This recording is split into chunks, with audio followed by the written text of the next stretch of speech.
ज्यादा मास्टर का वो लोग कुर्सी में बैठा है, वो लोग भी मरे, बाकी बस ये लोग खड़ा है, ये लोग भी मरे, ये बाजा वाला भी मरे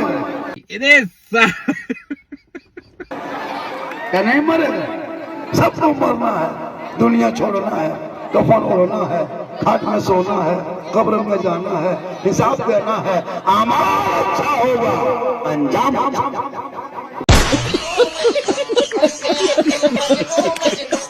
खेत में चिल्ला फूंक रहा है, तो इस्लाम खतरे में क्या हुआ? करो बैठ जाओ, अरे बैठो, बैठ जा मेरे लाडले, मेरे दुलारे, बैठ जा। जहाँ ले जाना ले जाओ, कभी आगे कहीं पीछे। हाँ, आयतल कुर्सी याद रखना, याद रहे, प्लास्टिक कुर्सी याद रखना। आयतल कुर्सी भेंट नहीं और प्लास्टिक कुर्सी में दूर रहा। क्या जैसे करना करो, उसको ये घर का कुर्सी बैठना। हाँ, चले जाओ, कुर्सी वाले पीछे चले जाओ। हाँ, चलिए मुझको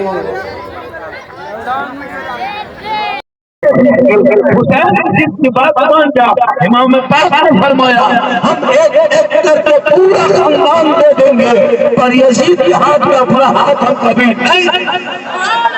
अल्लाह या इमाम दे देते, हाथ मांगा था, हाथ यजीद के हाथ में हाथ अगर दे देते तो आपका बेटा बच जाता, हाथ दे देते इमाम आपके भाई बच जाते, हाथ दे देते इमाम आपका भांजा बच जाता, हाथ दे देते इमाम आपका परिवार बच जाता, पूरा खानदान बच जाता। आपने 18 साल का मोबाइल, 12 साल में फ्री फायर, 13 साल में यूट्यूब, 15 साल में इंस्टाग्राम, 16 साल में दीवाना, 18 साल में मजनू, 19 साल में घर से बाहर।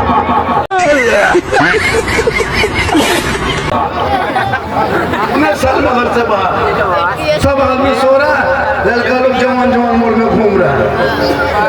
अजब माहौल बनाया है, सोना नहीं, पढ़ना नहीं, स्कूल तो जाना नहीं, मकसद में हाल। उसको क्या मतलब है कि हमको सुबह उठना है, कॉलेज जाना है।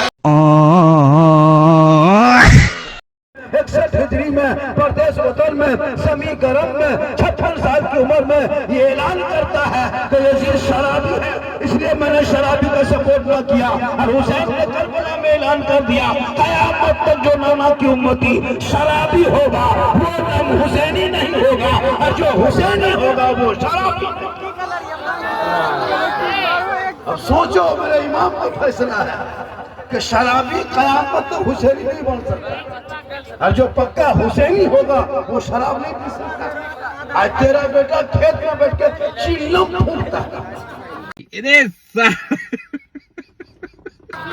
गांजा फूंकता है, बाप जी के घर फूंकता है, बेटा पोपची में कपड़ा नापाक है, अपाक है, कोई तरीका नहीं। इसी को सीखने के लिए औलमा किराम ने मकतब को, मदरसे को बनाया है, ताकि उसमें घुसोगे तो नमाज सीख के निकलोगे, मदरसे में घुसोगे तो कुरान सीख के निकलोगे, मदरसे में घुसोगे तो आप इश्क़ मुस्तफा में डूब के निकलोगे। लेकिन मदरसे में जाओगे तो दीन पढ़ोगे, दीन सीखोगे, तब गलियों में चलोगे, आवारा की तरह नहीं बल्कि गुलाम रसूल की तरह चलोगे, गुलाम गौस की तरह। जो आपकी मजबूरी हो गई है, आज ये मुसलमान इतने कमजोर, पेशाब करके पानी तक नहीं लेता, गर्दन में चेन पहन रहा है, कान में छदवा के बाली भी पहन रहा है, हाथ में कड़ा लेके घूम रहा है, बाल खड़ा करके चक्कर लगा रहा है, जाके कहता है इस्लाम खतरे में। मेरा इस्लाम इतना कमजोर नहीं कि तुम्हारे वजह से खतरे में आ जाएगा, किसी और का धर्म होगा जो हमेशा खतरे में लटका होगा। मेरा इस्लाम तो ऐसा पाक मजहब है, ऐसा पवित्र धर्म है, जिसने इस इस्लाम को टच किया, जिसने इस्लाम को करीब से देखा, वो खतरों से इंसान को बाहर निकाला है। मेरा इस्लाम खतरे में नहीं, किसी और का धर्म होगा खतरे में तो आप हो, आपकी समाज है, आपकी सोच है, आपकी औलाद है, आपका मोहल्ला है। मेरा इस्लाम तो कल भी जिंदाबाद था, आज भी जिंदाबाद है, जो बेक़यामत तक इस्लाम जिंदाबाद रहे।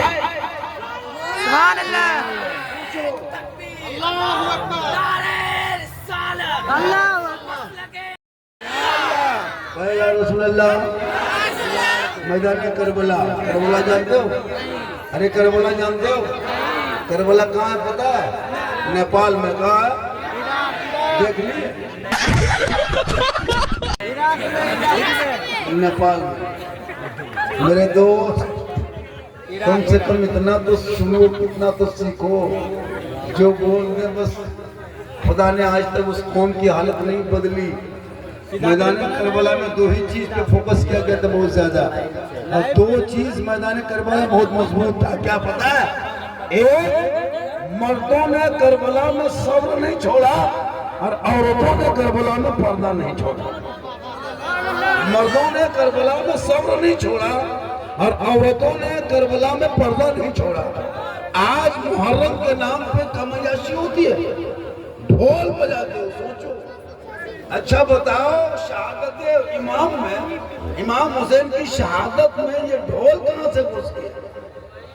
इमाम हुसैन शहीद हुए तो इसमें नाच कहां से आया? इमाम हुसैन की शहादत में डीजे कहां से घुस गया? जब तुम बेटे की शादी में ढोल बजाना मना है। हमारे मतलब में मकतब स्कूल में जाना चाहिए था, वो गली में बैठा हुआ है, खेत में बैठा हुआ, गाछ के नीचे बैठा हुआ, मोबाइल चला रहा। छोटा छोटा बच्चा को भी माँ भात रोटी खिला रही, वो भी मोबाइल दिखा के खिला रही। अगर मौलाना सलाम खतरे में, जबकि पूरा खानदान तेरा खतरे में।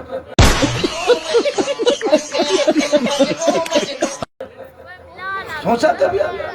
छोटा छोटा बच्चा को मोबाइल दे देता है, अगर वो लॉक खोल गया तो उसकी माँ हंसती है, बोल बेटा आगे चल के होशियार हो। सोचो, लॉक खोलने पर हंस रही है। वो अगर वही बेटा उंगली अगर कुरान में फेरता, कुरान की आयत में चलाता, माँ मुस्कुराती, देखो मेरा बेटा कुरान पढ़ रहा है, मेरा बेटा कलमा याद कर लिया, मेरा बेटा तहियात याद कर लिया, मेरा बेटा दुरूद शरीफ, ये फख्र करो। मेरा बेटा मोबाइल चलाने में बड़ी तेज है, ये चर्चा करता है। लड़का जो मेरा है ना, गाड़ी बड़ी खतरनाक चलाता है, 70 खींच देता है, 70। मैंने बेटा ठोक तो के वहाँ 80 हो जाए। ये हाल इस कौम की हो गई। जाहिर पढ़ा लिखा कुछ है नहीं, दीन धर्म से मतलब है नहीं, शिक्षा से कोई मतलब नहीं, दीन से कोई मतलब नहीं, कलमा तक नहीं पढ़ा आज तक। शादी में जो मौलाना पढ़ा गया उसी कलमा से काम चला रहा है, उसी कलमा से काम चल रहा है, कोई मतलब नहीं। मुहर्रम में देखे अभी, मुहर्रम में इतनी बदमाशी इलाके में लोगों ने किया, और मैं किराम कुछ बोलने जाते थे, हजरत आप नहीं जानिएगा, ये अलग मामला है, वो अलग मामला होगा। अजब माहौल बना के रखे हो भाई। समाज में बुराई को खत्म करने के लिए सिर्फ मौलाना की तकरीर से कुछ नहीं होगा, आपको भी मैदान में उतरना होगा। जब तक आप मैदान में नहीं उतरेंगे, जब तक आप नौजवान संगठन नहीं पैदा करोगे, तब तक कुछ नहीं होगा।